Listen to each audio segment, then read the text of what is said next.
जब धान बोया जाता है तो धान के पौधे जब उगते हैं ना, उसके साथ में कुछ और वैसे ही पौधे उग जाते हैं। अब आपने खाद डाली तो देखा यह गया है, धान तो आहिस्ता आहिस्ता ऊपर तशरीफ लाता है, जो खुद उगाया है वो बहुत ऊपर तशरीफ ले आता है। क्या बोलते उसको, लमेरा शायद। हाँ, हालांकि आपने खाद जो है लमेरे के नहीं डाली है, धान के लिए डाली, मगर वो धान से ज्यादा प्रोग्रेस करता है। एकदम हूबहू शक्ल दोनों की मिलती जुलती है। तो लोग क्या करते हैं, खुरपी लेकर के उस ज्यादा पावर के साथ उठने वाले पौधे को, जो धान जैसा होता है, उसे खोद खोद करके खेत से निकालकर बाहर करते हैं, ताकि इसको भैंस और गाय और बकरियां खा जाएं। यही करते हैं ना आप। अगर ऐसा ना हो तो ये धान जैसा दिखने वाला पौधा आपके धान का सत्यानाश कर देगा। ऐसे ही अगर नेकियों की बात न की जाए तो बुराइयां इतनी ज्यादा फॉर्म में परवान चढ़ती हैं कि नेकियों का वजूद कहीं दिखाई नहीं पड़ेगा।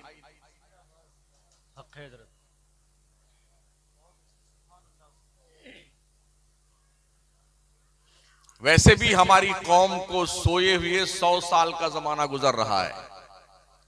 मुस्लिम उम्मा को सोए हुए 100 साल का जमाना गुजर रहा है। तुर्की सल्तनत उस्मानिया का खात्मा करने के बाद यूरोप की मंडली ने मुसलमानों की उस बड़ी कुव्वत को पारा पारा करके 63 मुल्कों में तकसीम किया है। आज दुनिया के नक्शे पे जो छोटे छोटे मुल्क ना, कुवैत है, बहरीन है, और जी सऊदी है, ये दुबई है, और ये जी फलाना यूएई है, और ये कतर है, और ये मस्कत है, ये उम्मान फुम्मान करने 63 मुल्कों में सल्तनत उस्मानिया को टुकड़े टुकड़े करके दुनिया की चालाक कौमों ने इस तरह बांटा है कि अब ये तार तार हुई कौम एकजुट होने को तैयार नहीं है, जिसका रिजल्ट फिलिस्तीन की सुलगती हुई आग है।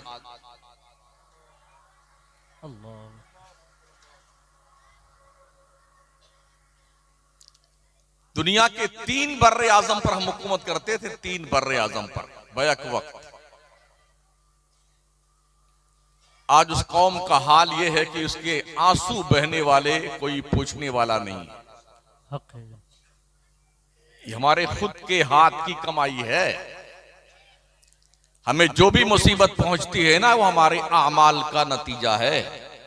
वयाफून कसीर, बहुत सारी बातें तो अल्लाह यूं ही माफ कर देता है। ये तो शुक्र मनाओ कि अब तक आप बचे हुए हैं। मोहम्मद अरबी सल्लल्लाहु अलैहि वसल्लम की रहमत आम्मा ने आपको ढांप कर रखा हुआ है। आमाल इस काबिल हमारे नहीं है। अभी हमारे अजीज नात पढ़ रहे थे ना, माशाअल्लाह, किसी को बड़ा जोश आ गया था। मैं पूछ सकता हूं आप में से कितने लोग नमाज पढ़ते हैं?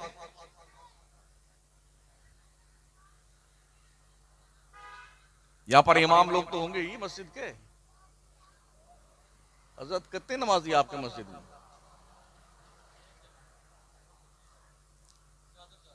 25 आदमी ज्यादा से ज्यादा। इतने बड़े नमक हराम हो आप लोग। अल्लाह की रोजी सुबह शाम दोपहर बिल्कुल खाते हो जानवरों की तरह, और खुदा के नाम को कभी भी बुलंद करने के लिए अल्लाह के घर में नहीं आते हो। तुम्हें हया नहीं आती है, शर्म नहीं आती तुम्हें? फिर काय का शौक चल रहा है, अल्लाह मदीने में मौत आए। तेरे बाप का मदीना है।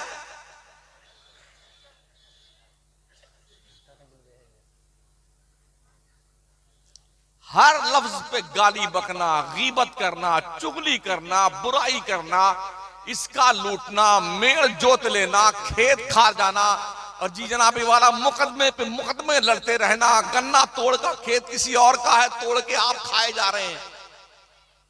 अल्लाह मौत मदीने में आईने में शक्ल देखी है?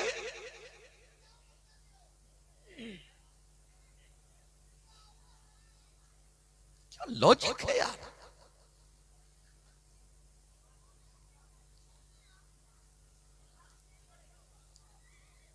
पूरी कौम का कश्मीर से लेके कन्याकुमारी तक मेरा रोज साल के अंदर रूटीन बना हुआ है। शायद 365 दिन में 300 दिन हम मकराना रहते हैं, बकिया 300 दिन बाहर रहते हैं, 65 दिन मकराना रहते होंगे। तो कश्मीर की वादी से लेके कन्याकुमारी तक हमारी इस कौम का यही हाल है।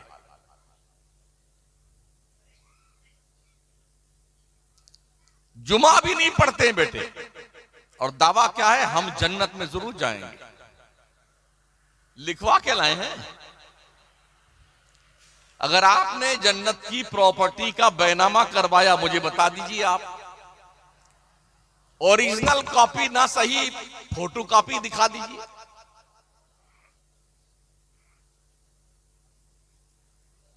दुनिया चांद पे प्लॉटिंग कर रही है, हमें जमीन पर चलना नहीं आता है। दुनिया तरक्कियात के मनाजिल तय कर रही है, हमारे हालात इतने बुरे हैं। ना तालीम हमारे पास, ना तहजीब हमारे पास, ना इंसानियत हमारे पास, ना हमदर्दी हमारे पास, ना शऊर हमारे पास। बस उलझे हुए हैं। बस थोड़ा सा पैसा क्या आ जाता है, ये टंकी गुब्बारे की तरह फूल जाती है आदमी की। हाँ, और फिर यूं चलता है भैंस की तरह।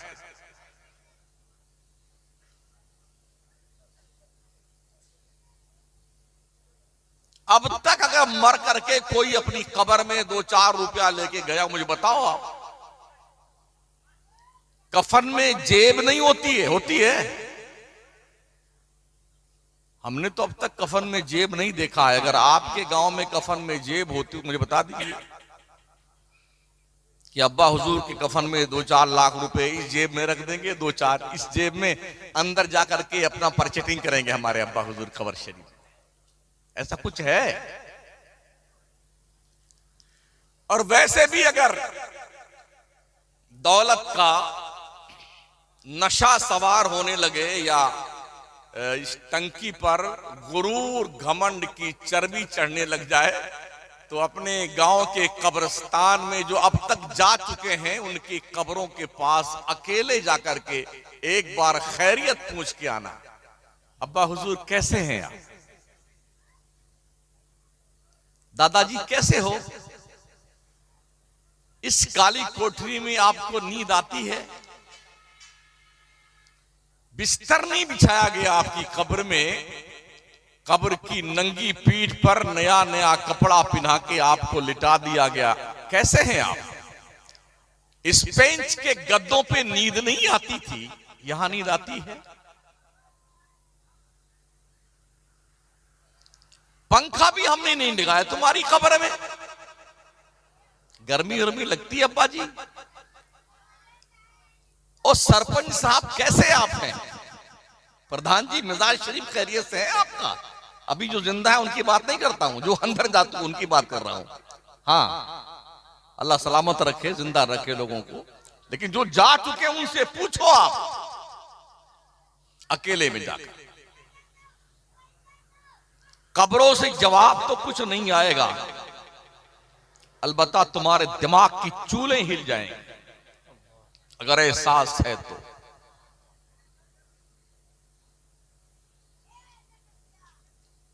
और याद रखना, कोई भी दुनिया का शोरमा क्यों ना हो, मरने से कोई बचा नहीं अब तक।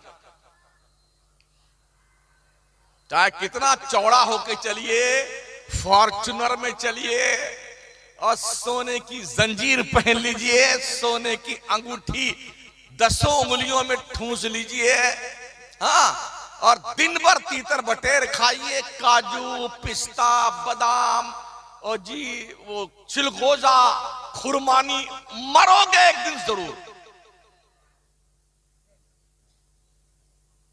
अगर दुनिया में मौत का कोई इलाज होता ना, बफर्ज मुहाल अगर मलकुल मौत जिस इंसानी ड्रेस और जिसमें आते दुनिया में, तो दुनिया का हर इंसान अपनी जिंदगी की पूरी कमाई उनके कदमों में पेश कर देता। हजरत कुछ दिन की छुट्टी दे दें आप, ये सारा पैसा आप ले लीजिए, हमको छोड़ दीजिए। ये करता ना इंसान।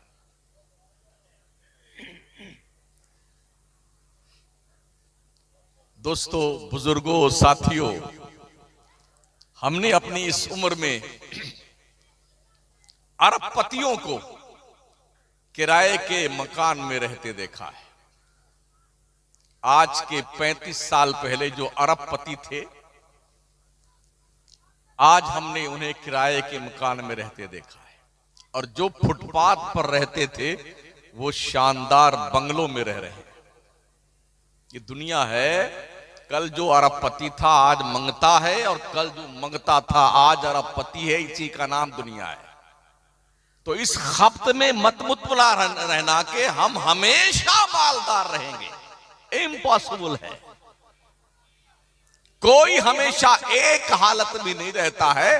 बदलते रहने का नाम दुनिया है, चेंजिंग का नाम दुनिया। आज कुछ है और कल कुछ है।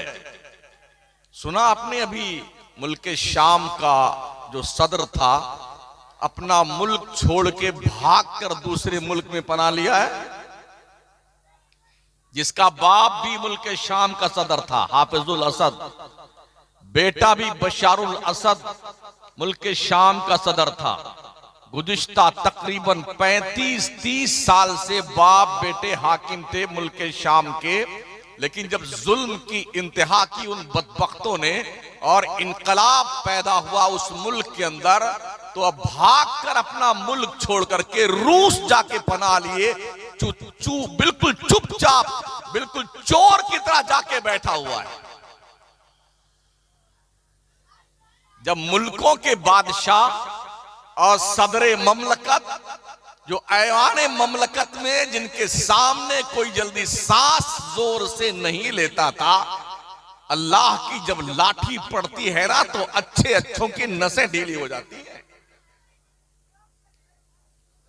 अगर इस्लाम कव्वाली से जिंदा रहता ना, तो हमें बताइए ना, हम भी ढोल लटकाएं गले में अपने।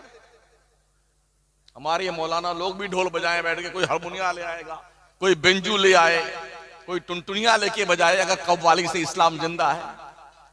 ये कुर्बानियां बताती हैं, ओ हमारी कुर्बानियों का मजाक उड़ाने वालों, तुम्हारी शक्लें मस्क कर दी जाएंगी।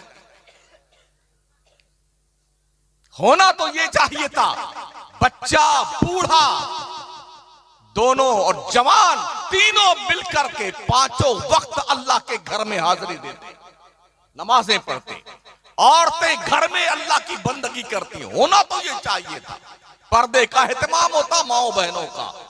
होना तो ये चाहिए था, हम अपने शक्ल और किरदार से पहचाने जाते। आज के 1450 साल पहले जो शराबे मोहब्बत मदीने के ताजदार ने पिलाई थी, उस कौम में अब तक उसका नशा बाकी है। ये होना चाहिए था, मगर ऐसा कुछ नहीं है। ऐसा कुछ नहीं है। हम शादी में भी मुसलमान नहीं दिखते हैं, गमी में मुसलमान नहीं दिखते, मालदार भी मुसलमान नहीं दिखता और गरीब भी मुसलमान नहीं दिखता। हफ्ते में एक दिन जुम्मा की नमाज पढ़ते हैं तो लगते हैं कि हम मुसलमान हैं। जनाब, सिर्फ जुम्मा के मुसलमान मत बनिए, 24 घंटे के मुसलमान बन के दिखिए। आप लोग देख के पहचाने ये मुसलमान। दुनिया आज आपके किरदार से घिन कर रही है। कभी हमसे लोग मशवरे लेते थे, हमारी मस्जिदों के सामने आकर के अपने बच्चों की शिफायाबी के लिए दुआएं करवाते थे। आज क्या हुआ? दुनिया को पता चल गया मुसलमान झूठा हो गया है, बेईमान हो गया है, लुटेरा हो गया, डकैत हो गया है, बदकिरदार हो गया है, निगाहें आवारा गर्दी का शिकार हो गई है, इसलिए इसके दम में भी कोई दम नहीं रहा। हमने देखा है बचपन में हमारे बिरादरान वतन की औरतें भी अपने बच्चों को, जिनका इलाज डॉक्टर करने से मना कर देता, जाओ कुछ दिन का मेहमान है, वो अपने छोटे बच्चों को लेके मस्जिद के दरवाजे पे खड़ी होती थी और नमाजी नमाज पढ़ के निकलता था, फूंक मार देता था, 2-4 दिन के बाद देखा जाता बच्चा अच्छा हो जाता था। आज क्यों नहीं? कौम का मिजाज ये बन गया है कि हमें आप कुछ मत कहिए, हम तो छुट्टे साड़ हैं, इस खेत में भी मुंह मारेंगे, इस खेत में भी मुंह मारेंगे, हमें कुछ मत कहिए आप। तो हम किस काम के लिए आए हैं? चापलूसी करने के लिए?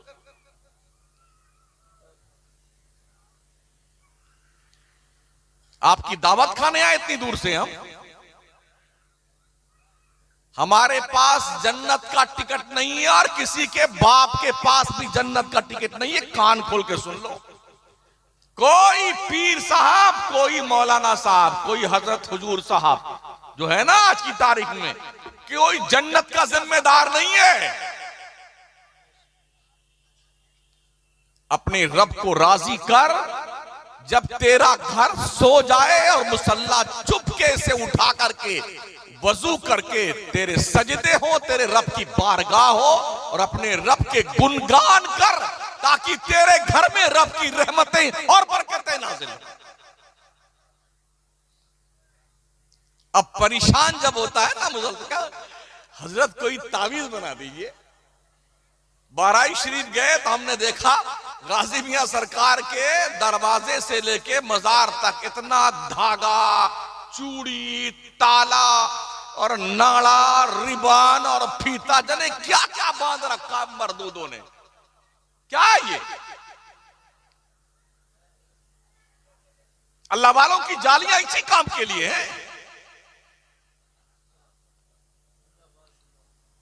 गरीब नवाज सरकार का उर्स, संगे मरमर की जालियां आप जाके देखें ना, ऐसा बर्बाद कर दिया है लोगों ने। अच्छा, ताला को चाबी ले जाकर के उसमें ताला मार के औरतें आती हैं। जब हमने इसका पूछा क्या मामला है, बोले अपनी मन्नत बांध के आई हूं। मन्नत को ताला कुंजी से बांध कर आई है। मतलब ये कि जब मन्नत पूरी होगी तो अपना ताला फिर खोलने भी जाएगी। क्या लॉजिक है यार, जो बाउंसर जा रही है। हमारा अकीदा तो ये, अल्लाह वाला हमारी नियतों को जानता है। हम जो सोचते हैं अल्लाह के नेक बंदे उसे भी जान लेते हैं। तो ये ताला कुंजी और धागा और रिबन और जी कुछ खत लटका के आते हैं। हाँ, इतना बड़ा पर्चा भी देखा हमने, उसमें कुछ अर्जियां लिखी हुई हैं, अपनी तरफ से खत लिखा ख्वाजा साहब के नाम का, और उसको भी लटका के आई है उसमें जाली में। जब खुद ही पहुंचे हो गरीब नवाज के आस्थाने पे, तो ये खत लटकाने की क्या जरूरत है? अभी 11वीं शरीफ में बगदाद शरीफ था, गौस पाक के आस्थाने पे मखसूस शब जो 11वीं की थी, हजरत सरकार गौसे पाक के आस्थाने करम के सामने बहुत बड़ा सहन है। हिंदुस्तान पाकिस्तान के मुसलमान और मर्द, औरतें और पीर और पीरानियां, हर एक पीर 100-100, 150-200, 50 औरतों को, मुरीदा को लेकर के पहुंचा हुआ था वहां पर जी। गौस पाक के मेन गेट के सामने पूरी रात कोई 50 चिराग जलाकर बैठा हुआ चिराग देख रहा है, कोई मोमबत्ती जला के मोमबत्ती देख रहा। अरे हमने कहा बेगैरतो, तुम्हें हो क्या गया है? दरियाए रहमत के पास पहुंच करके अपना चिराग देख रहे हो तुम? आफताबे विलायत का दर खुला हुआ है, उधर नहीं, यहां पीर साहब लिए बैठे हैं 25-50 मुरीदा को, सबको चिराग दिखा रहे हैं। एक ट्रैक्टर की लॉरी भर करके उस रात में लोगों ने चिराग और मोमबत्ती जलाया गौस पाक के आस्थाने पे। क्या है ये? दिल के फफूले जल उठे सीने के दाग से, इस घर को आग लग गई घर के चिराग से।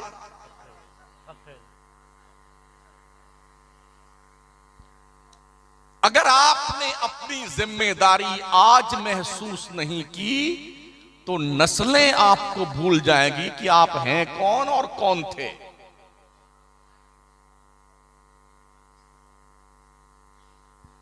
अपनी नस्लों की तरबियत कीजिए, और नस्लों की तरबियत करने के लिए आपको कुछ एहसास करने की जरूरत है।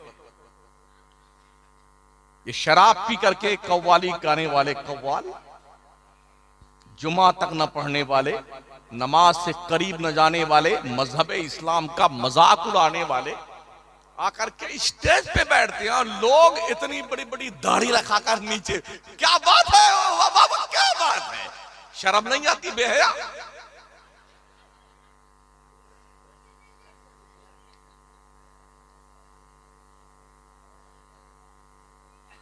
एक दौर था जब नाचने वालों को मुआशरे में कोई इज्जत नहीं दी जाती थी।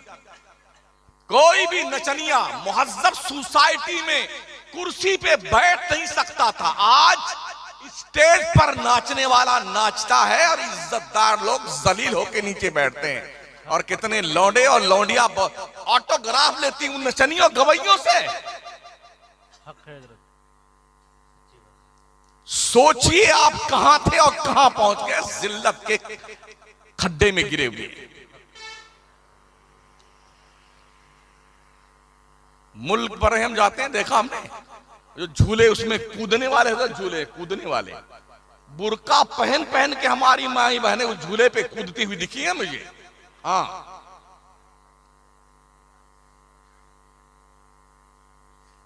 मुआशरे में सुधार कैसे आएगा? इस्लाम का कुछ तकाजा तो है ना आपसे। अगर आप मुसलमान हैं तो इस्लाम का कुछ तकाजा है आपसे। वो तकाजा ये है, आप जिस सोसाइटी में रहते हैं वो सोसाइटी एक मुहज्जब सोसाइटी होनी चाहिए।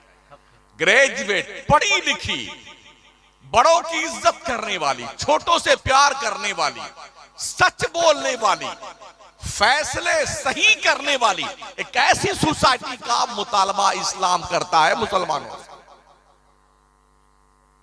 आज हमारा नौजवान तबका जुआ, सट्टा, शराब, नाम बदल बदल करके कि ये विस्की है जी, ये जौ का पानी है, रेड बुल पीता है।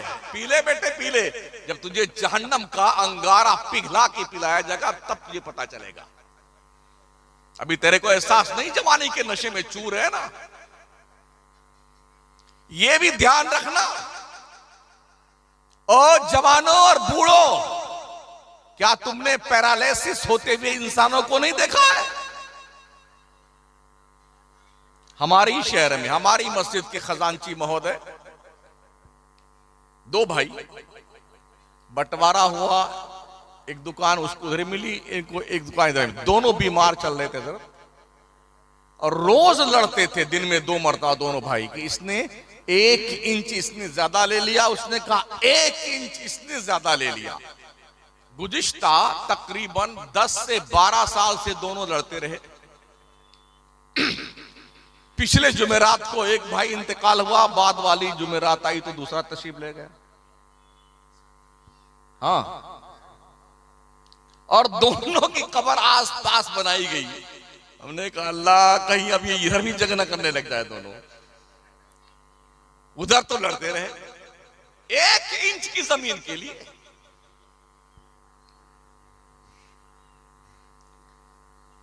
मौत से किसको रुस्तगारी है? आज वो, कल हमारी बारी है।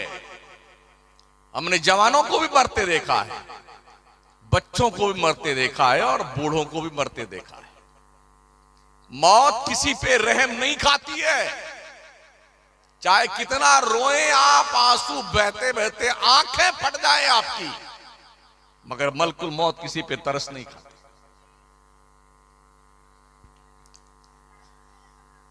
किसी की बात आप नहीं मानते ना, एक दिन ऐसा आएगा कि आप फिर चिल्ला चिल्ला के मानना चाहेंगे लेकिन आपकी ना मानी जाएगी।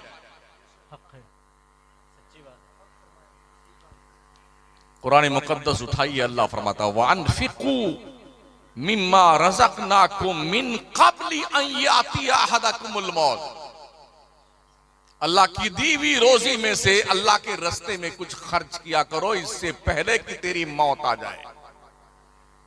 और जब मौत आती है और मलकुल मौत का आता है फरिश्ता अजल, तो वो मरने वाला क्या कहता है? फयक़ूल रब्बी लौला अख़रतनी इला अजलिन करीब। अल्लाह थोड़ी देर के लिए मलकुल मौत को रोक दे, थोड़ी देर के लिए रोक दे। शक्ल देखता ना मलकुल मौत की तो सारी कबड्डी भूल जाता आदमी। हाँ,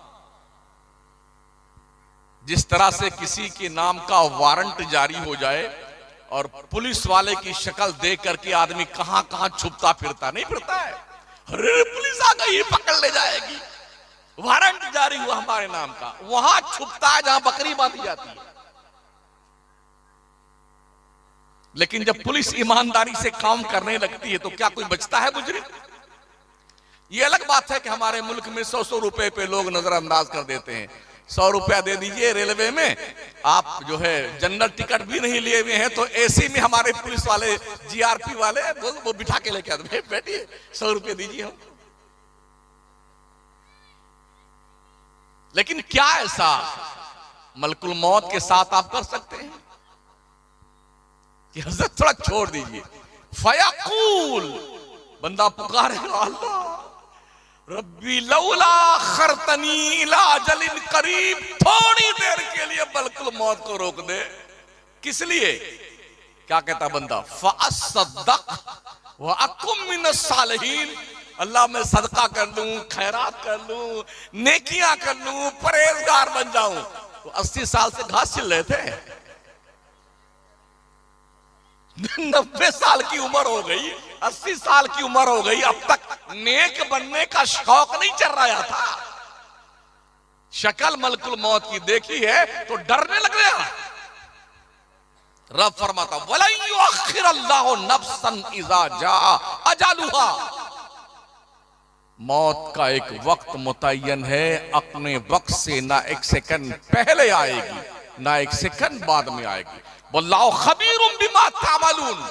अल्लाह तुम्हारे करतूत को जानता है। चाहे अंधेरे में कीजिए चाहे उजाले में कीजिए, अल्लाह अंधेरे में भी देखता है और उजाले में भी देखता है। हम जानवर नहीं है, जानवर ही कानून से आजाद होता। हम इंसान हैं और इंसान के बाद प्लस हम मुसलमान हैं। इंसानियत का भी कानून हम पर लागू है और इस्लाम का भी कानून हम पर लागू है। एक नाली अगर बहती है, गंदा पानी, कुत्ता, बिल्ली, गाय, भैंस, घोड़ा, घोड़ी, गधा उसमें पानी पीने लगे, कोई रोकता उसे? नहीं रोकता है, जानवर है। अगर कोई इंसान उस नाली से पानी पीने लगे तो चाहे हिंदू हो चाहे मुसलमान हो, सब अरे यार, अरे तुमको दिमाग नहीं यार, तो ये नाली का पानी पीते हो।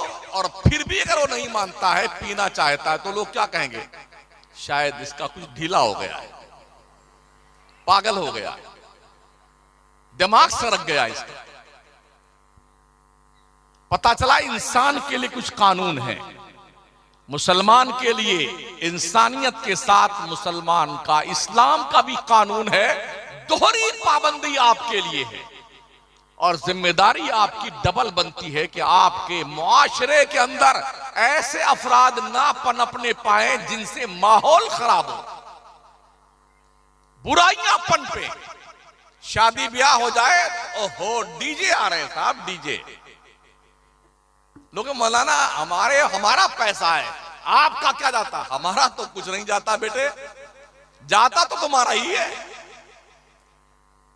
जाता तुम्हारा ही है। दिल के अरमान निकाले डीजे लगा करके।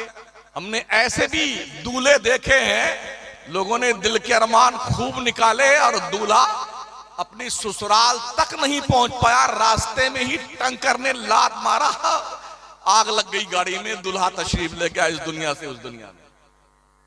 बेगम को लेके आ रहे थे, यूं मर गए साहब, खड्डे में गिर गए। हमारे राजस्थान से सवाई माधोपुर से बारात सूरत जा रही थी। दूल्हे राजा फॉर्च्यूनर में थे, बस आगे जा गई। कोटा आने से पहले चंबल नदी आती है, तो बस कुछ दूर निकल गई थी दूल्हे की जो गाड़ी। बाद में अपने साथियों के साथ, जो दूल्हे के दोस्त लोग होते हैं ना स्पेशल, वो सब उसके साथ में थे। जैसे उस पे पहुंची पुल के ऊपर, देखिए कैसे मौत आई। दूल्हे राजा अपने साथियों समेत गाड़ी लेके खड्डे में कूद गए नदी में, और सब के सब स्वाहा। फिर किसी ने देखा तो फोन किया बस वाले को, जो कई किलोमीटर आगे जा चुकी थी। अब बारात लेके लौट आई है, इसलिए कि दूल्हा ही नहीं रहा इस दुनिया में। ये हालात होते। अभी 4 साल पहले की बात, एक और शहर हमारे शहर मकराना से लगा हुआ कुचामन, जो दूल्हे के दोस्त होते हैं ना, वो चाहते हैं कि हम भी दूल्हा वाली ही गाड़ी में बैठे। हाँ, कैसे भी बैठे मगर उसी में हम बैठेंगे, जो खास दोस्त होते हैं। तो इनोवा में कितने आदमी आते हैं? 6-7 आते हैं, और 2 थोड़ा दुबला पतले हो ना तो 8 भी आ जाएंगे। तो कोई तंदुरुस्त थे दोस्त लोग, बारात जा रही थी, 8 आए नहीं आए, 7 आ गए थे, 8वां बैठे फिर निकल आए, फिर बैठे फिर निकल आए। कहा यार अब हम नहीं जा पाएंगे, हमारा मतलब ये शौक था कि हम अपने दोस्त के साथ उसी गाड़ी में जाते, अब आप लोग जाइए।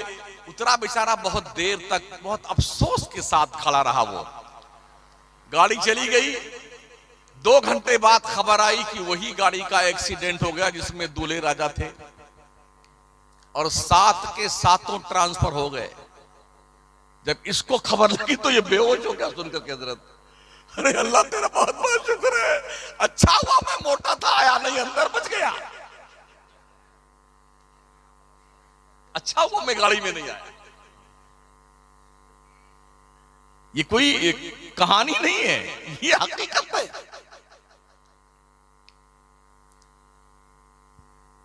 इसलिए हमें बहुत कुछ सोच करके जिंदगी गुजारने की जरूरत है। डीजे ला करके आप क्या बताना चाहते हैं? हमारे शहर मकराना में कोई डीजे ला के बताए, उसकी ऐसी तैसी कर दें हम लोग। किसी का बाप निकाह नहीं पढ़ाएगा उसकी।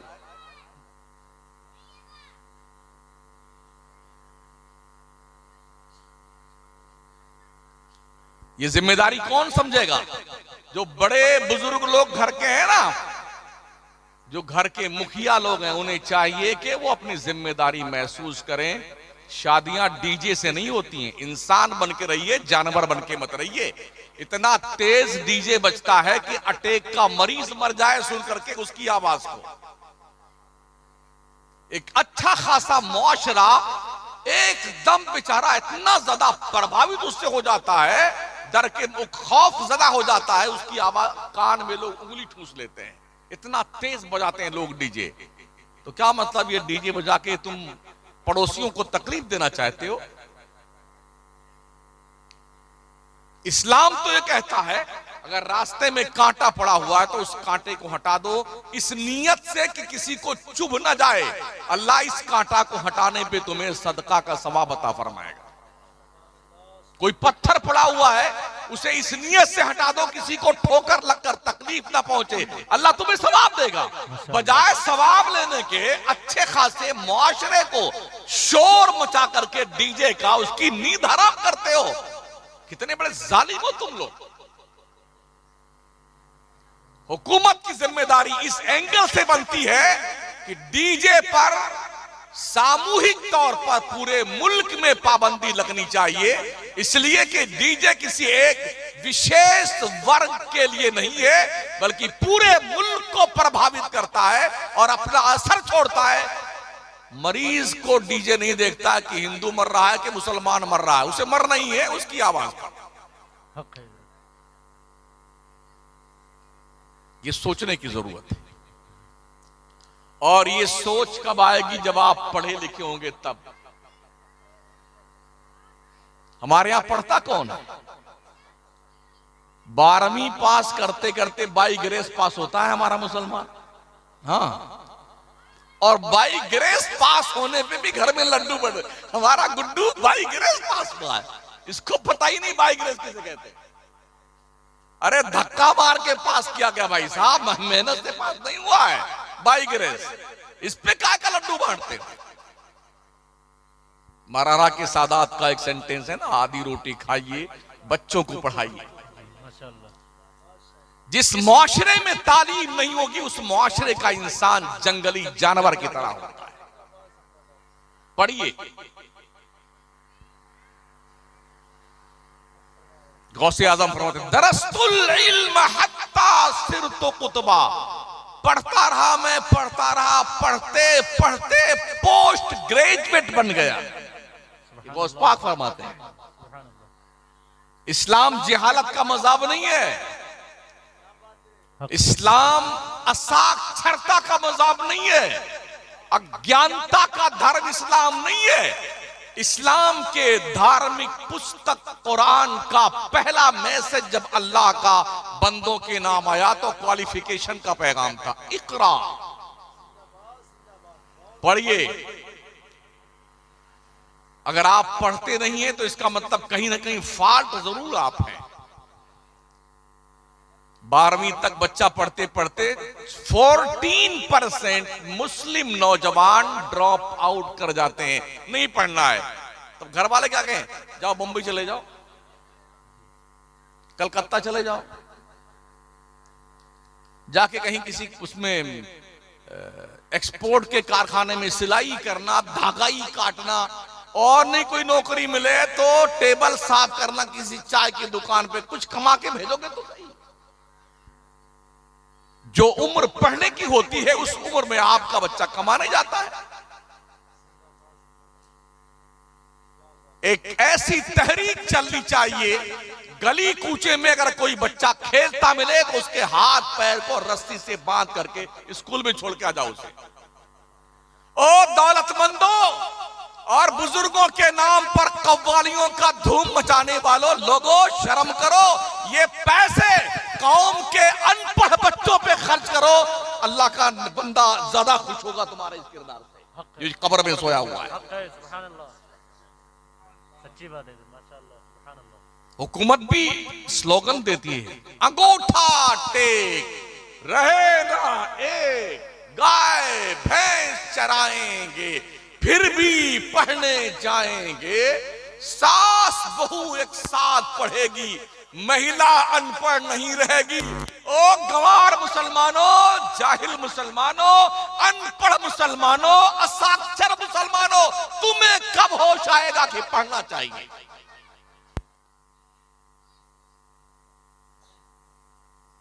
संभालो अपने बच्चों को। हर बाप अपने बेटों से क्लोज होकर के उसके दिल पर इंसानियत की, मोहब्बत की, नबी से वफादारी की तहरीर लिखे। हर मां अपनी बेटी से क्लोज होकर उसके दिल पर कनीजाने फातिमा की तहरीर लिखे। इससे पहले कि कोई बदकिरदार दोस्त आपके बेटे से क्लोज होकर के उसे बेहयाई और बेशर्मी के खड्डे में डाल दे, आप खुद होश के नाखून लीजिए। इससे पहले कि आपकी बच्ची की कोई गर्लफ्रेंड बन करके उसे एक बुरे रास्ते पे ना लगा दे, माओ अपने बच्चियों के दिलों पर अल्लाह के पैगंबर के उसूल की, कुरान की, हदीस की तहरीर लिखो। उसे एहसास रहे मैं कनीजा ने फातिमा के सफ में खड़ी हूं। ये ज़ौक़ पैदा किया।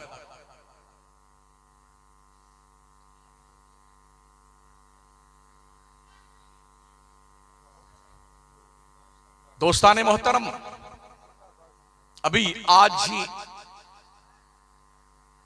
अखबार की एक कटिंग मेरे पास किसी दोस्त ने भेजी है। बौरी जमात का नाम सुना आपने?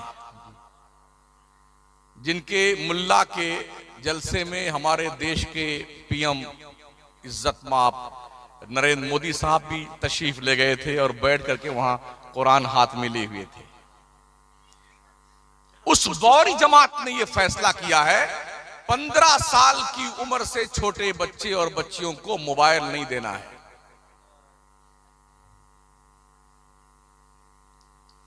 मोबाइल नहीं देना। क्यों? मोबाइल एक फिंगरप्रिंट के नीचे जहन्नम के सारे दरवाजे खुलते हैं।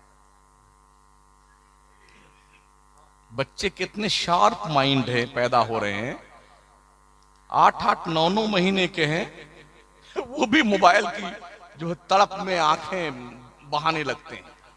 हाँ, माओ ने भी क्या ट्रिक अपना रखी है, अगर बच्चा बहुत रो रहा है तो झट से मोबाइल उठाती है, कार्टून खोल के दे देती है। अब वो झट से पकड़ लेता है मोबाइल को, चुप, एकदम चुप, लगता है कि ये रो ही नहीं रहा था। साल भर का बच्चा मोबाइल का हर फंक्शन खोलकर चला लेता है। हमें चलाना नहीं आता है। ये लम्बा वाला मोबाइल जो है, दादी अम्मा जो है मोबाइल की, हमारे पास भी हैं करीब 7-8 साल से, मगर 3 या 4 ऑप्शन जानते हैं हम। किसी का मिस कॉल देखना है तो देख लेते हैं, फोन करना है तो कर लेते हैं, व्हाट्सएप देख लेते हैं और कुछ वीडियो देख लेते हैं, बाकी और कुछ नहीं जानते हैं। और जो जानते हैं ना, हमने रात भर उन मर्दूदों को जागते ही देखा है। दुनिया में 3 प्राणी हैं जो पूरी रात जागते हैं: उल्लू, चमगादड़, कुत्ता। आपका नाम किस कैटेगरी में रखे वो बता दीजिए।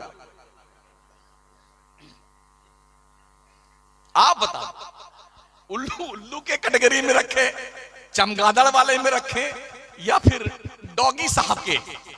बता दीजिए आप। इसलिए कि आप भी रात भर जागते हैं। पूरी रात मोबाइल देखना, तुम्हें हो क्या गया है? साइंस कह रही है इससे ब्रेन ट्यूमर होता है, ब्लड इन्फेक्शन होकर के ब्लड कैंसर होता है ज्यादा मोबाइल देखने से।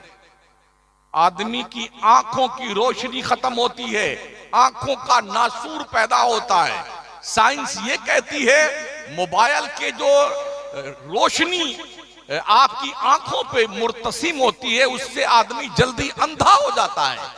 क्या ये सारे तहकीकात आपके लिए कोई माना नहीं रखते हैं?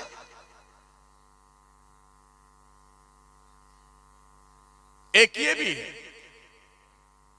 कितने लोग हैं, हिंदू मुसलमान सबकी बात कर रहा हूं, 100 पूड़ी खा जाते हैं, पान पराग, पान मसाला, और पता नहीं क्या क्या नाम है, कम वक्तों ने क्या क्या नाम रखे हैं। कल मैं था गोवंडी में, मालूम यह हुआ कि 700 रुपया एक आदमी कमाता है, 250 रुपए की पूड़ी खा जाता है। 250 रुपए की पूड़ी, जहर खा रहे हैं। ये पता है कि पूड़ी खाने वालों को कैंसर होता है, ये पता है कि पूड़ी जो खाते हैं उनका मुंह ऐसे चोंच बन जाता है कौवा का। और क्या बेटे, 2-2 पूड़ी, एक और फाड़ दे, एक और फाड़ते, देखा उसको यूं हिलाते रहते, फिर ऐसे मिलाएंगे उसको, फिर बड़ी स्टाइल यूं करके ठूसते हैं अपने थोपड़े में। हाँ, बात यूं करते हैं। शराफत से बन जाए इंसान यार, जानवर क्यों बनता है? छोटे छोटे पुड़िया, बच्चे छोटे छोटे खाते हैं पुड़िया यार। माहौल इतना परागंदा हमारा हो गया।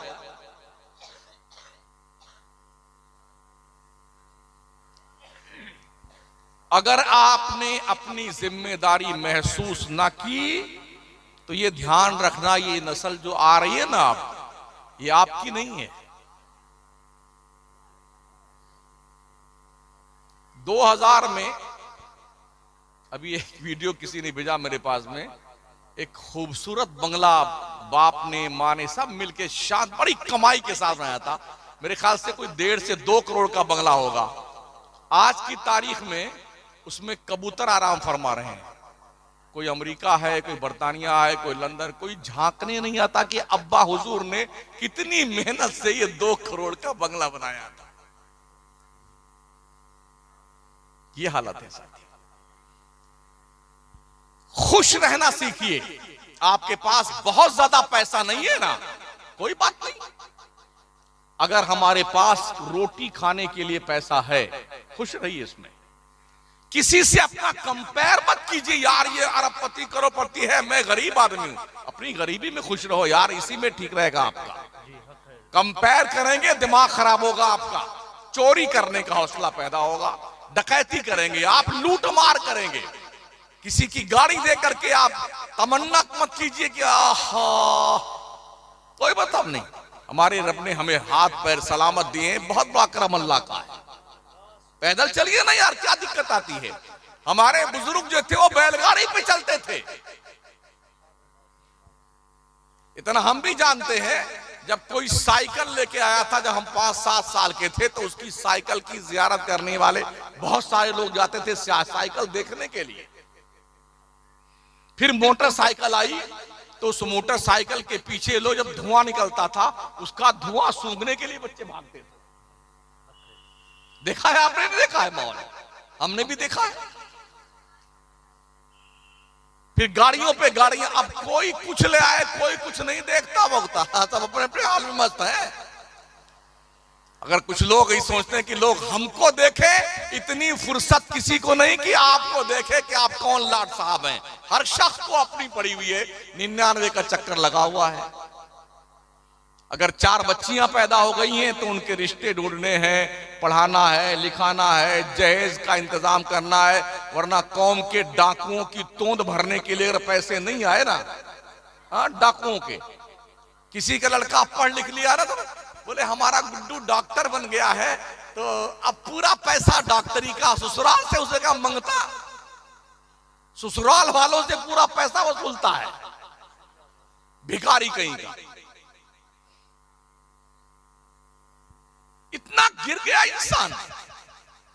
अल्लाह के पैगंबर इस्लाम फरमाते हैं, शादियां बिल्कुल आसान करो, खर्चा बिल्कुल ना करो शादी में, ताकि माशरे में कोई कुंवारा न रहे। अल्लाह के नबी की बारगाह में एक सहाबी आए, कहा या रसूलल्लाह, मेरे पास कुछ है नहीं, मैं शादी करना चाहता हूं। कहा क्या है? कहा या रसूलल्लाह, हमारे पास ये अंगूठी है सिर्फ एक चांदी की। कहा जाओ, तुम्हारा यही महर मुतय्यन है, तुम निकाह कर लो जाकर। एक आए, उन्होंने कहा सरकार मेरे पास भी कुछ नहीं, सिर्फ 2 लुंगी है, एक पहनता हूं एक ओढ़ लेता हूं। कहा एक लुंगी जो पहनता है नीचे उसे पहन ले, एक लुंगी को महर में अपनी बीबी को दे, जा निकाह कर ले। एक आए, हजार मैं भी शादी करना चाहता हूं। कहा कुछ है देने का? कुछ नहीं। कहा कुरान शरीफ की सूरतें याद हैं? हाँ सूरतें याद हैं सरकार। कहा जितनी सूरतें तुझे जबानी याद हैं, उतनी सूरतें अपनी बीबी को याद करवा देना, यही तेरा महर है, जा शादी कर ले। माशाअल्लाह सुभान अल्लाह। कोई माई का लाल ये बता दे हमारे नबी ने 11 शादी की, कोई बारात लेके गए? 4 बच्चियों की शादी करी, कोई बारात आई नबी के घर पे? नबी के साहबा कमोबेश 1,24,000 थे, कोई बारात लेके गया? जी नहीं। कोई बारात का इस्लाम में कॉन्सेप्ट नहीं है। मगर आज 250, 300, 500 बाराती जाएंगे। अपने बाप का थोड़ी खाना है लोग जी, हमारा खानदान बहुत बड़ा है, 500 आदमी तो आएंगे बारात में।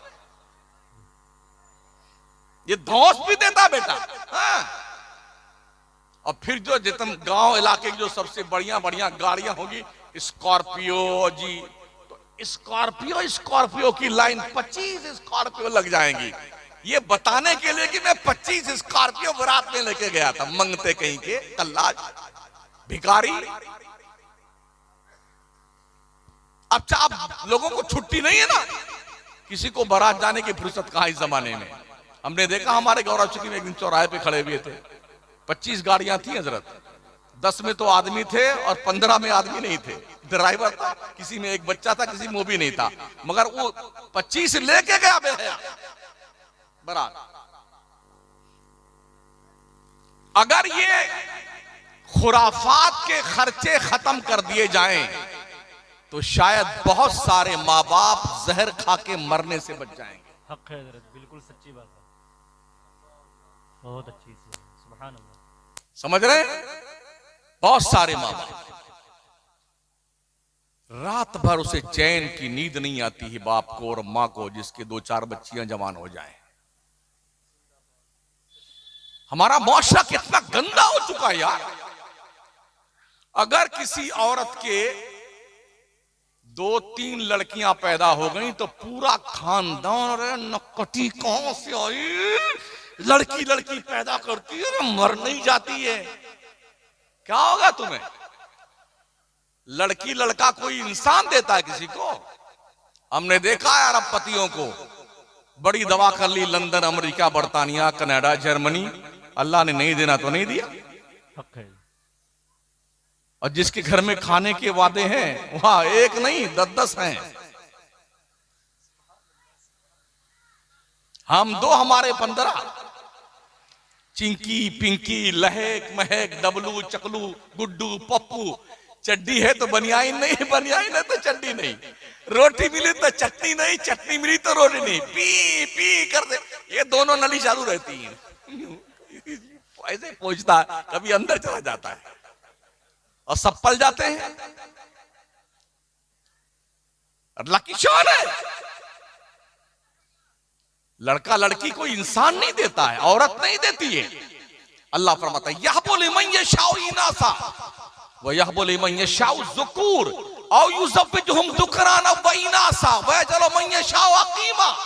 अल्लाह जिसे चाहता लड़का देता है, जिसे चाहता लड़की देता है, जिसे चाहता दोनों देता है, और जिसे चाहता कुछ नहीं देता है, बांध बना देता है। हक है। हमारी हुकूमतें भी परेशान हैं जनसंख्या से, भी दीवारों पे लिखवाती हैं हम 2 हमारे 2। पहला बच्चा जल्दी नहीं, दूसरा अभी नहीं, तीसरा कभी नहीं। दूसरा बच्चा कब? पहला पढ़ने जाए तब।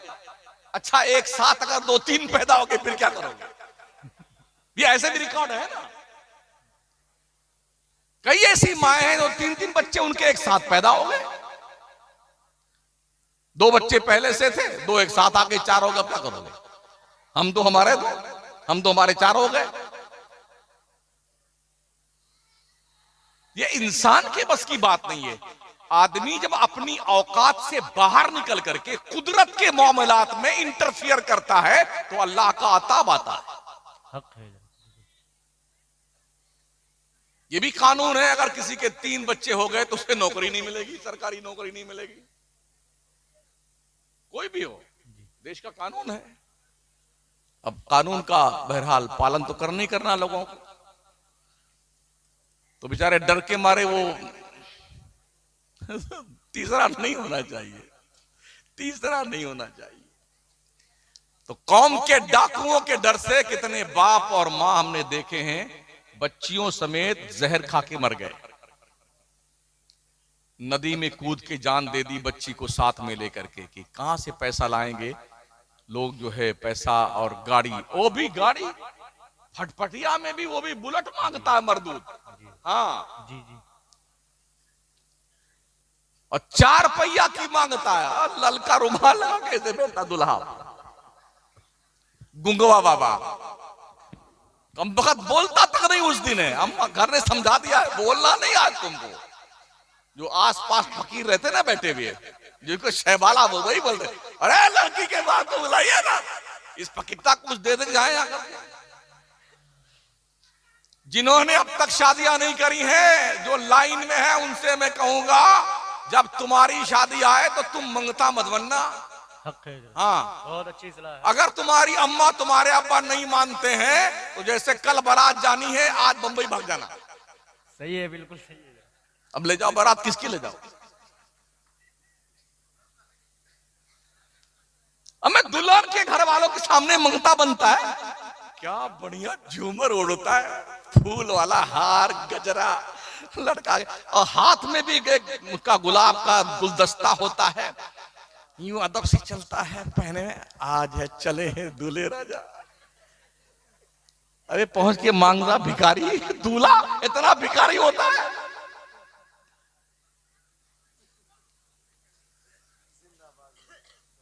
वो भी कमाल ये है, मेहर बधवाते हैं 2-2 लाख की। जब हमने पूछा यार ये देना वना भी नहीं, कौन देता है, देता है मेहर। तब ये सुनने में आया, यही हाल है। जब पहली रात में तशरीफ ले आते हैं दूल्हे राजा हार मकना उतार करके, तो पहली रात में बेगम के सामने मेहर माफ कर दीजिए। क्या सोचती होगी वो दुल्हन, इतना फकीरता के साथ मेरी शादी कर दी मेरे अब्बा अम्मा ने, मंगता कहीं का, पहली रात में दुल्हन के सामने हाथ जोड़े खड़ा हुआ। इस साइकोलॉजिक तौर पर आप जरा सोचिए ना यार, पहली रात में भीख मांग रहे हैं अपनी बेगम से, वो क्या सोचती होगी आपके बारे में। अल्लाह फरमाता अर्रिजालु कव्वामूना अलन निसा, मर्द औरतों पे हाकिम है। हाकिम भिखमंगा नहीं होता है। अपने कुव्वते बाजू पे एतमाद कीजिए।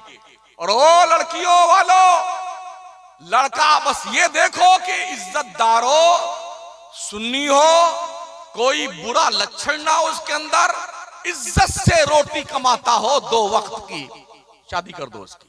हक है। इसलिए कि तुम मुकद्दर नहीं बनाते हो, मुकद्दर रब ने बनाया है। सुभान अल्लाह, वाह वाह वाह। करोड़पतियों के यहां लोगों ने देख के शादियां करी, भिखमंगे हो गए, और मंगतों के यहां शादी कर दी, अल्लाह ने खुशहाल कर दिया। सुभान अल्लाह, सुभान अल्लाह। हमने ये भी देखा है 18-20 साल तक पढ़ते पढ़ते पढ़ते पढ़ते 1 घंटा हो गया जी, 18-20 साल तक। अब जब रिश्ते आने का यही टाइम होता है। नहीं नहीं नहीं, अभी मेरी गुड़िया पढ़ रही है, वो ग्रेजुएशन कर रही है, 23-24 साल हो गए, फिर रिश्ता आया। लड़का क्या करता है जी, वो कोई नौकरी करता। नहीं नहीं, नौकरी वाला नहीं चाहिए। फिर 25 साल हो गए, फिर रिश्ता आया। क्या करता लड़का जी, वो सऊदी कमा। नहीं नहीं नहीं, कितना कमाता है, नहीं ठीक नहीं है। इस तरह से 30-35 साल तक कैरियर बनाने के धुन में लड़कियां 35 साल की उम्र तक पहुंच जाती हैं। अल्लाहु अकबर। ठीक है ना। अब रिश्ते आने बंद, हक है। 30 के अंदर तक रिश्ते आते हैं। सुन लीजिए, मैं काम की बात करता, मुझे आपके नारों का काम नहीं है जी, सही। हाँ, मैं प्रैक्टिकली तौर पर जो मुआशरा है जिससे गुजर रहा और जूझ रहा है, मैं उसकी बात कर रहा हूं। उसके बाद अब रिश्ते नहीं आते हैं, अब शादी.com बन गया। अखबारात हम भी पढ़ते हैं, उसमें जो है एडवर्टाइज छपाते हैं, वो निकालते हैं जरूरत रिश्ता, ये नाम है लड़की का, इस बिरादरी से है, और ये उम्र है, और जी ये तालीम इसकी है, यहां से इसने ग्रेजुएशन किया है, एक खूबसूरत बरसरे रोजगार लड़के की, रिश्ते की जरूरत है, जिससे इस नंबर पे राब्ता कायम फरमाए, फरमा ले, और जरा कैरियर धुन में कैरियर बना रहे। कितनी बच्चियां ऐसी हैं जो इस जहन्नमी कानून के भेंट चढ़ चुकी हैं, जो मुआशरे ने बनाया। साउथ में जाइए, 45-50 साल की लड़कियों का एक खेप मौजूद है, रिश्ते नहीं आते। 1 किलो सोना देना पड़ता लड़के वालों को सोना, तब उनकी शादी होगी। ऐसे ऐसे कंगाल हमारे मुआशरे में मौजूद है। सब तहैया कर लो, अपनी बच्चियों की शादियों पे जो पैसा खर्च करते हो, वो पैसा अपने लड़कियों के तालीम पे खर्च करो, ये तालीम ही उसका जहेज बन जाए, ये सोच पैदा करो। हक है, सुभान अल्लाह, ये सोच पैदा करो। और ये भी सुन लो माओ बहनों, और जो हमारी बच्चियां बैठी हुई हैं, उनसे भी गुजारिश है, ससुराल को ही अपना घर समझा करो। हमारे जो बुजुर्ग लोग थे वो बहुत दूर शादी करते थे बच्चियों की।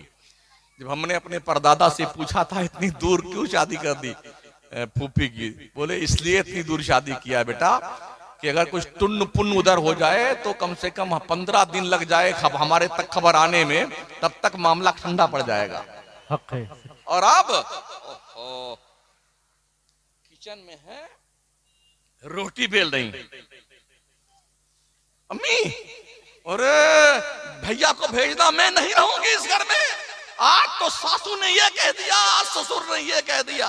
ये लो साहब, काम चालू है। अब अम्मा ने बजाय कुछ सोचने समझने गुड्डू को भेज दिया। हाँ बेटी, जल्दी से सारा सामान तैयार कर ले। लिया, चल अपने घर पे। इसको इसकी औकात बताएंगे। कोर्ट कचहरी में खींच करके माफी ना मंगवाई तो मैं भी अपने असली बाप की नहीं। अब क्या होता है, हम भी चलते रहते हैं, कभी कभी वकीलों से मुलाकात होती है। वो पूछती, मौलाना क्या करते हैं आप? यार स्पीच देते हैं, तकरीर करने जाते हैं। क्या अपने कौम की औरतों को आप समझाते नहीं है? एक औरत बुर्का पहने हुए एक लड़के को हाथ में उंगली पकड़ाए, एक को गोद में लिए हुए है, सालों साल कचहरी के चक्कर काटती है। क्या गैरत मर गई आपके कौम की? अल्लाह अकबर, अल्लाह अकबर, अल्लाह। हर लड़की जो ससुराल जाती है उसका वही घर है, किसी भी हाल में उसे वही निबाह करना है। ये उस पर डिपेंड है कि ससुराल के नए माहौल में कैसे वो सेटअप करती है अपना, ये उसकी जिम्मेदारी है। सच है। अगर आप मैके आ गई, जब तक अब्बा हुजूर आपके जिंदा हैं और अम्मी जान, तब तक तो घर में आपकी खैरियत है मैके में। और जैसे अब्बा अम्मा मरे ना, तो अब भाभियां आपकी घास नहीं डालेंगी आपको। चल इधर से उठा पूरा बिस्तर इधर से। और यहां रहना है तो बर्तन मांज, घर में झाड़ू लगाना है, हमारे बच्चों का कपड़ा धुलना है, ये करना है, वो करना, वरना रोटी नहीं मिलेगी तुमको। मैं गलत तो नहीं कह रहा हूं? नहीं, बिल्कुल सच है। क्यों ना हर बेटी अपनी सास को मां का रुतबा दे करके वहां सेट हो जाए, अपने ससुर को बाप का दर्जा दे करके, अजनबी घर और दरो दीवार से उनसियत पैदा कर ले, तो आज ये झगड़े हमारे मुआशरे में ना रहे। जी माशाल्लाह। और जवानों, तुम भी कान खोल के सुन लो, मामूली मामूली बात पर तलाक तलाक तलाक तलाक इस चक्कर में मत पड़ना। समझ रहे हो? बहुत सारे सवालात हमारे पास भी आते हैं। नहीं हजरत, मैंने यूं नहीं कहा था, मैंने यूं कह दिया था। अरे मैंने यूं कह दिया हजरत, गुस्से में कह दिया हजरत, तेरी ऐसी की तैसी, गुस्से में कह दिया। अच्छा, कोई गुस्से में अगर बंदूक चला दे तो गोली निकलती कि नहीं निकलती है? जी निकलती है। चाहे गुस्से में बंदूक चलाओ, चाहे खुशी में चलाओ, गोली निकलेगी नहीं लगेगी? जी निकलेगी। सामने जिस पर निशाने पे लगाए वो मरेगा कि नहीं मरेगा? जरूर मरेगा वो। तो मैंने पूछा, यार कोई एक बंदा मुझे ऐसा बता दो कि आज ही वो अपनी दुल्हन लेके आया हो, पहली रात हो, अपने इस गांव का नाम क्या है? कुनारी बंगला की सबसे बढ़िया मिठाई की दुकान से 1 किलो मिठाई ले वो दूल्हा, अपने बेगम के कमरे में पहली बार प्रवेश करे और बेगम अस्सलाम वालेकुम, ये बहुत बढ़िया मिठाई हमारे कुनारी बंगला की, आप खाइए, आज मैं बहुत खुश हूं, इस खुशी में मैंने तुमको 3 तलाक दिया। ऐसा कोई है? नहीं। आदमी गुस्से में तलाक देता है ना यार। जी। तो बहानेबाजी क्यों?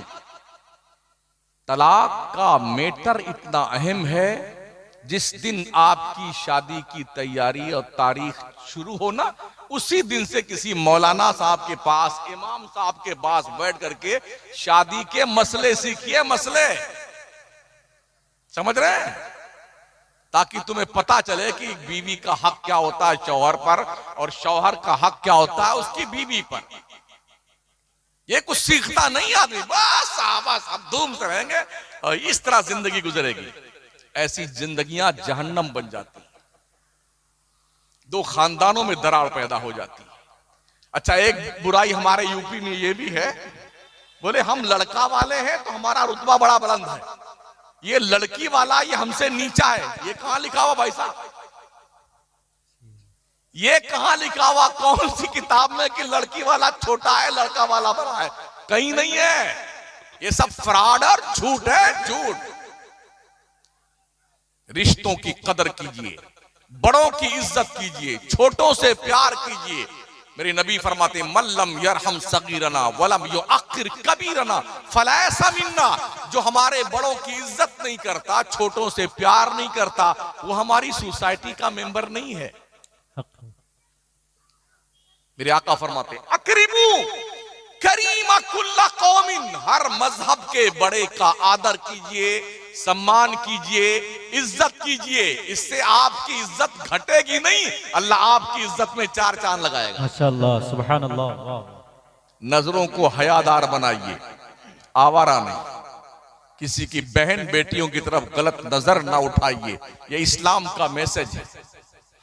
इस्लाम में गर्लफ्रेंड और बॉयफ्रेंड का कोई कॉन्सेप्ट नहीं है, ये जंगलीपन जिना का दरवाजा है।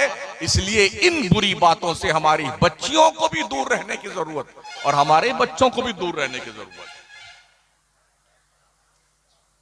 अगर समझ शरीफ के झरोखे से कोई बात दिल तक पहुंचती है तो अमल कर लीजिएगा।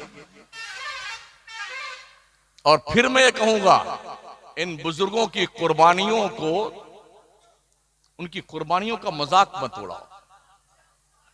अगर हो सके आपसे ना, ये जो पैसे आपके खर्च होते हैं अनाप शनाप, ये पैसे इकट्ठा करके इसी बुजुर्ग के नाम की कोई कॉलेज बना लो, कोई स्कूल बना लो, इंस्टीट्यूट बना लो, अस्पताल बना लो, जहां पर कंसेशन में कौम के बच्चों बच्चियों माओ बहनों बड़ों का इलाज हो।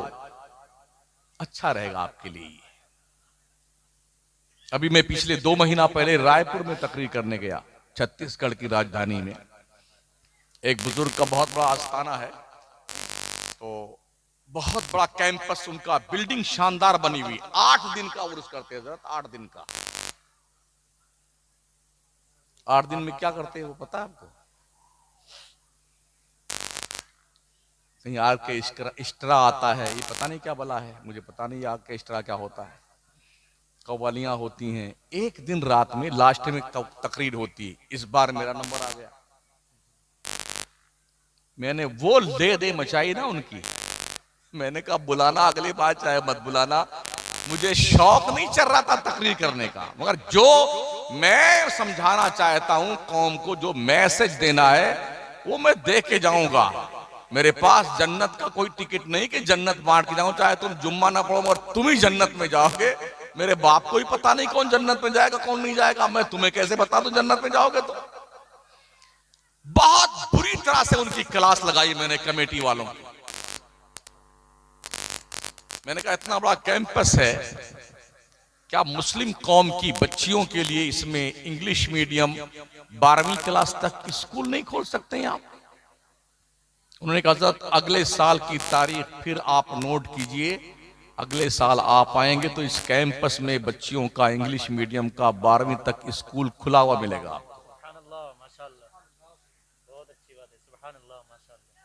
तारीख लिखवाई उन्होंने।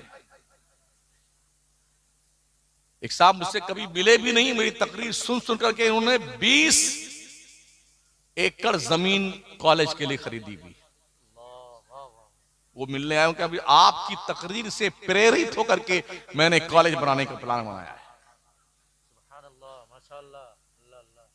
इस गांव के जिम्मेदारों से मैं गुजारिश करूंगा, प्रधान जी हों या कोई साहब जो सियासी एक्टिविटीज रखने वाले लोग हों, साहिब शऊर हों, अहले सरवत हों, क्या आप ये जिम्मेदारी नहीं महसूस कर सकते हैं?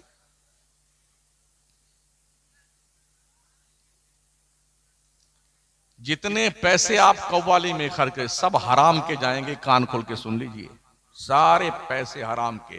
कौम की हलाल कमाई के पैसे चंदे आते हैं या आपका पैसा होता है, इसे हराम में आप देंगे लोगों को।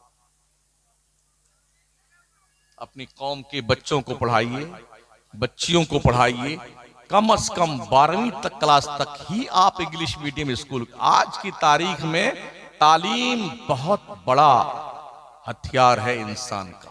दुनिया से आप ताकत में नहीं जीत सकते हैं, दुनिया के पास ताकत बहुत है, आपके पास नहीं। दौलत में नहीं जीत सकते हैं, दुनिया के पास इतनी दौलत है, एक एक रात में पूरा का पूरा स्टेट की हुकूमत खरीद ली जाती है। इधर का एमएलए उधर चला जाता है। रात में 12 बजे से पहले किसी और की हुकूमत थी, 12 बजे के बाद दूसरी पार्टी की हुकूमत बन जाती है। पैसे इतने हैं लोगों के पास में, आप पैसे में भी ताकतवर नहीं है। एक ऑप्शन बचता है, वो है तालीम। और तालीम पैसों से खरीदी नहीं जा सकती है। तालीम अपने गुरु का एहतराम करते हुए मेहनत करके सीखी जाती है, तब तालीम आती है इंसान के पास। और जब तालीम इंसान के पास होती है तो वो अहरे गहरे नत्थु खैरे के सामने ऐसे सर झुका के नहीं चलता है, यूं सीधा खड़ा रहता है। वो इल्म इंसान को इज्जत देता है, इल्म इंसान को बावकार करता है, इल्म इंसान को इंसानियत के बुलंद तरीन मकाम पे पहुंचाता है। ये आप पर डिपेंड है कि आप क्या करना चाहते हैं।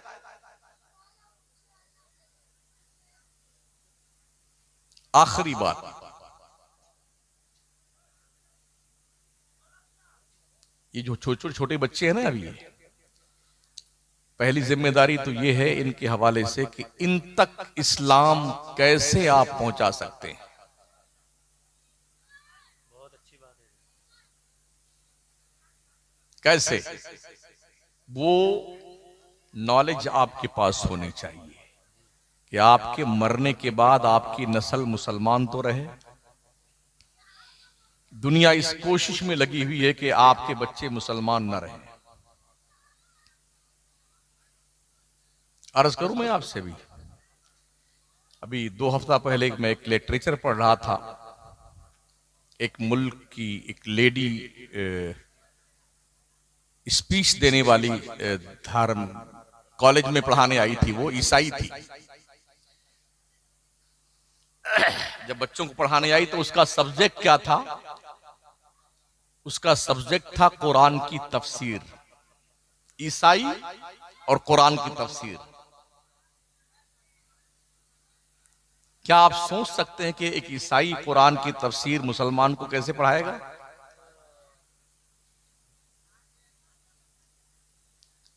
उसने क्लास में प्रवेश करते ही कहा कि बच्चों, मैं ईसाई हूं, कट्टर ईसाई, इस्लाम की दुश्मन हूं।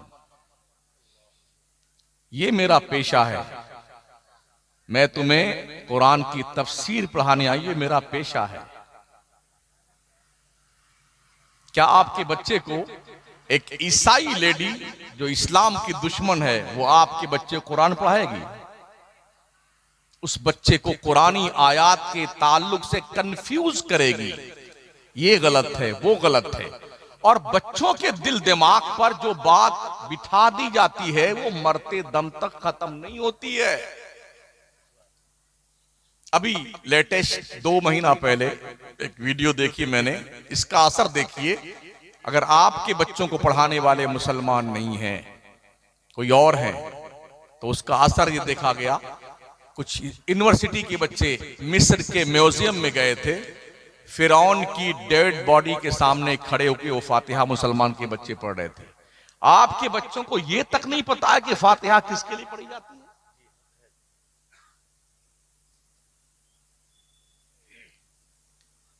हमारा एक स्टूडेंट दिल्ली जेएनयू में पढ़ने गया, अच्छा काबिल बच्चा, अरबी में बहुत अच्छी उसने मेहनत की थी, काफी अच्छी अरबी थी उसकी।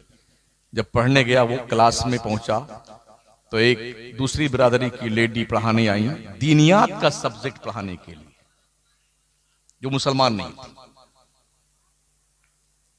वो आपके बच्चे को दीनियात पढ़ाएंगी? तो हमारे उस स्टूडेंट ने कहा कि हजरत, उसने 35 मिनट अरबी में स्पीच दिया, जबकि मैं अरबी का स्टूडेंट था, बावजूद इसके उसकी स्पीच मेरे बाउंसर चली गई। ये वो दिल का दर्द है जो मैं आपके सामने रख रहा हूं। अपने मुल्क के वफादार बन के रहिए, कभी भी कानून हाथ में ना लीजिए, एक इज्जतदार शहरी और मुल्की बन के रहिए। इस देश के संवारने में, सजाने में हमारे मुल्क के बिरादराने वतन से कहीं ज्यादा मुसलमान का हिस्सा रहा है। दिल्ली में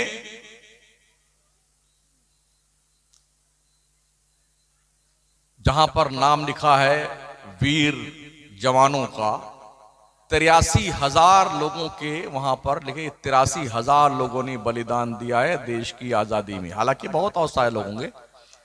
फिर उसमें नीचे लिखा हुआ 83,000 में से 63,000 सिर्फ ओनली मुस्लिम पॉपुलेशन की कुर्बानियां हैं। बकिया में सब हैं। दिल्ली की सरहद से लेके लाहौर तक शेर शाह सूरी रोड पर दोनों तरफ पेड़ों पर तकरीबन 57,000 उलमाए अहले सुन्नत को सूली पे अंग्रेजों ने लटकाया था, क्योंकि उन्होंने हिंदुस्तान जैसे मुल्क में अंग्रेजों के खिलाफ जिहाद का फतवा भी दिया था और जिहाद भी किया था। ये हमारी कुर्बानियां हैं। शायद देशवासियों को ये समझ में आ जाए, ख्वाजा गरीब नवाज के मजार के नीचे कोई शिवलिंग नहीं है, इसलिए कि हमारे देश के प्रधानमंत्री ने बाज़ाब्ता चादर भेज करके ये बाज़ाब्ता पैसा मैसेज दिया, पैगाम दिया, और अपना पैगाम अपने लेटर पैड पर ख्वाजा के कदमों में चादर पेश की है।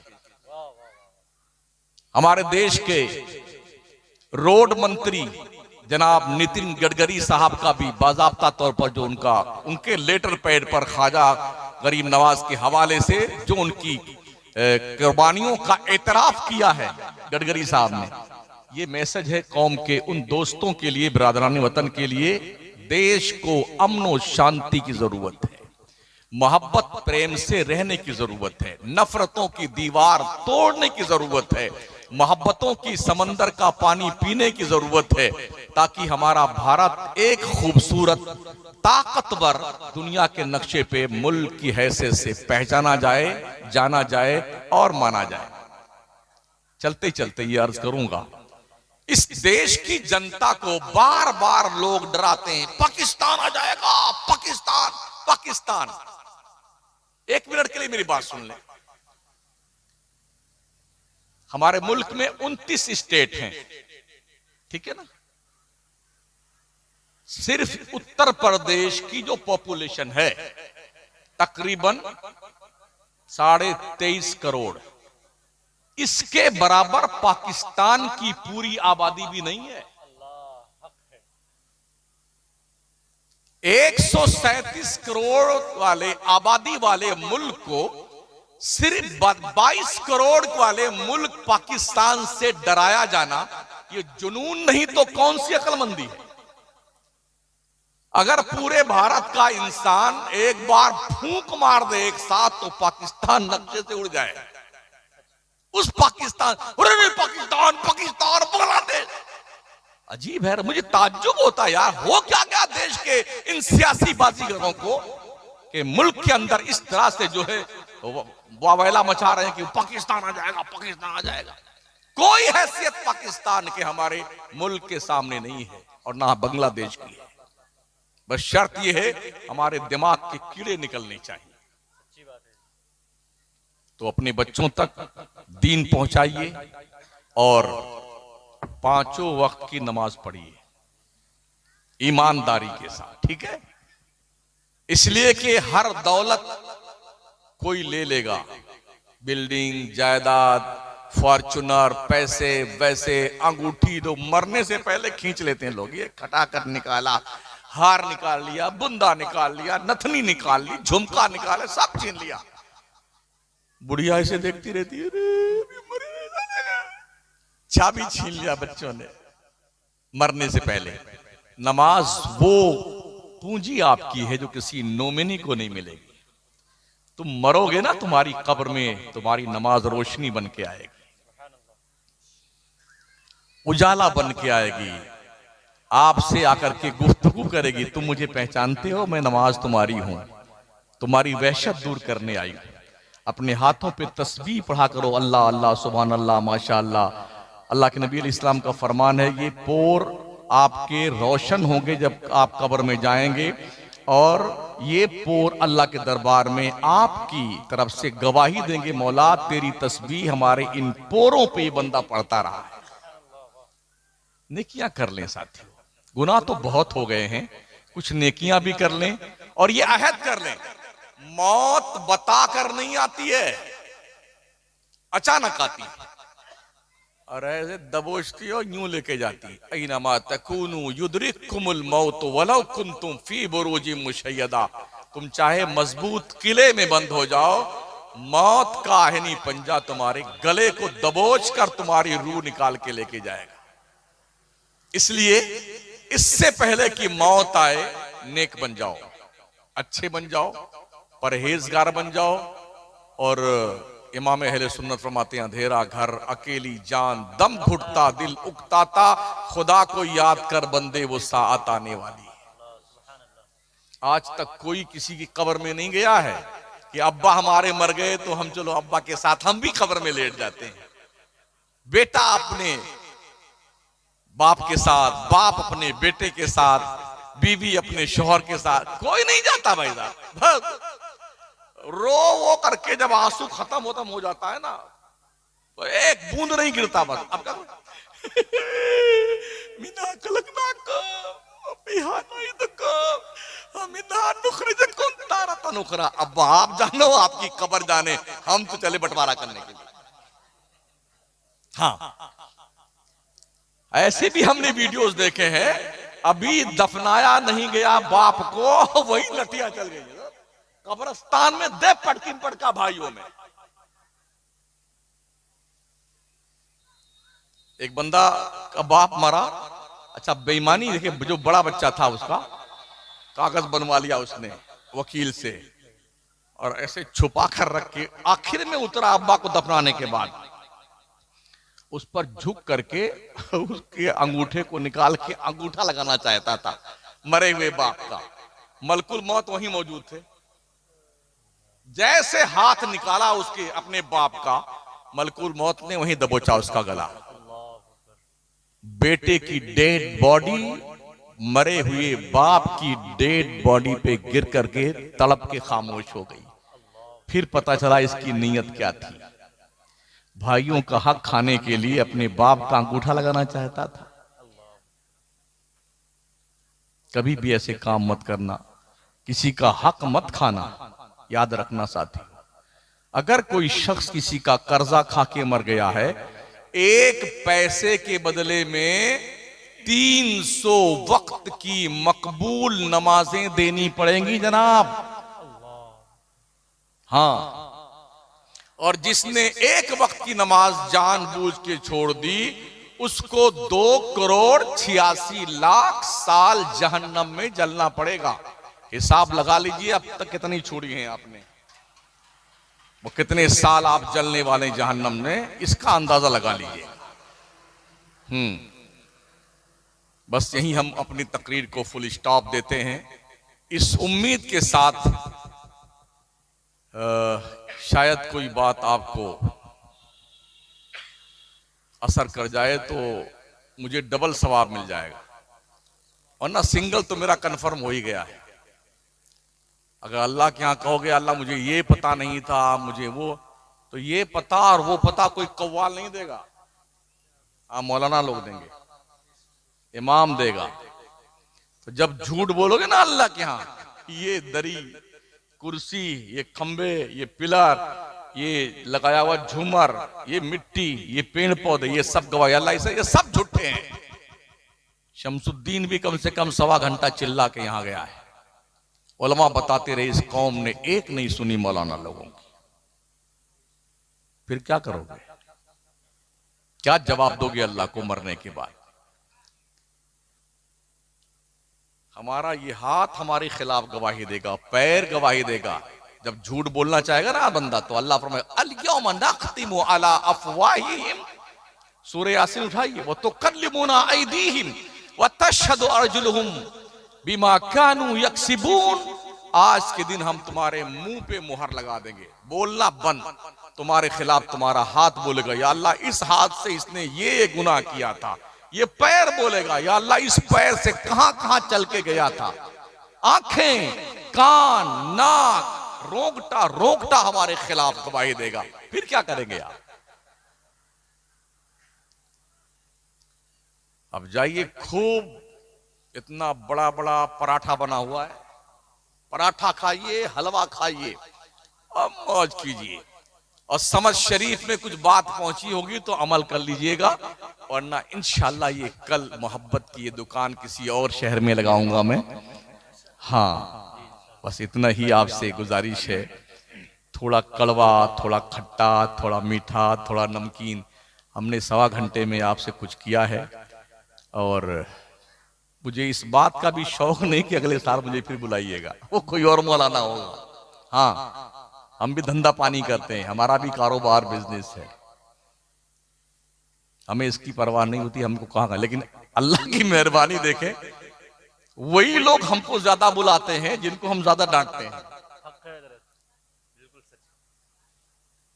एक तारीख नहीं खाली रहती, सुबह कहीं है, शाम कहीं है, दिन कहीं है, रात कहीं है। और अल्हम्दुलिल्लाह इस्लाह हो रही है। हमने जो महसूस किया गुज़िश्ता 8 साल के अंदर, कौम की इस्लाह हो रही है। ऐसे ऐसे लोग नमाजी बन गए। पहले तो हमारे जलसों में पढ़ा लिखा तबका नहीं आता था।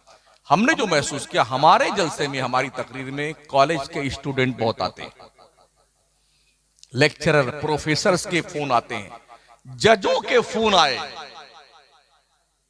भाई मौलाना, हमने तकरीर में जाना छोड़ दिया था, लेकिन आप आ रहे हैं तो मैं आऊंगा सुनने के लिए। सुभान अल्लाह। इसलिए कि हमारे यहाँ लतीफा सुनाना है, जन्नत का टिकट बांटना है, और इतने नारे लगवाने हैं, वहां से बोलो, वहां से उठाओ हाथ, वहां लहराओ, यहाँ फहराओ। पूरी रात लहराते रहते, फहराते रहते, और सत्यानाश कर जाते हैं जलसों का। अस्तगफिरुल्लाह रब्बी मिन कुल्लि ज़ंबिन व अतूबु इलैह, ला इलाहा इल्लल्लाह मुहम्मदुर रसूलुल्लाह। अभी नात शरीफ सुनेंगे शायद। अरे सुना दो यार, अगर कोई बात नहीं। हाँ, कि इसलिए हमारे कुछ बंदे सिर्फ नात ही सुनने आते हैं। हाँ, ऐसे उनसे पूछो, एक को नमाज आती तुमको? अच्छी बात है नात सुनना, पढ़ना भी अच्छी बात है, लेकिन दीनदार बनना उससे अच्छी बात है।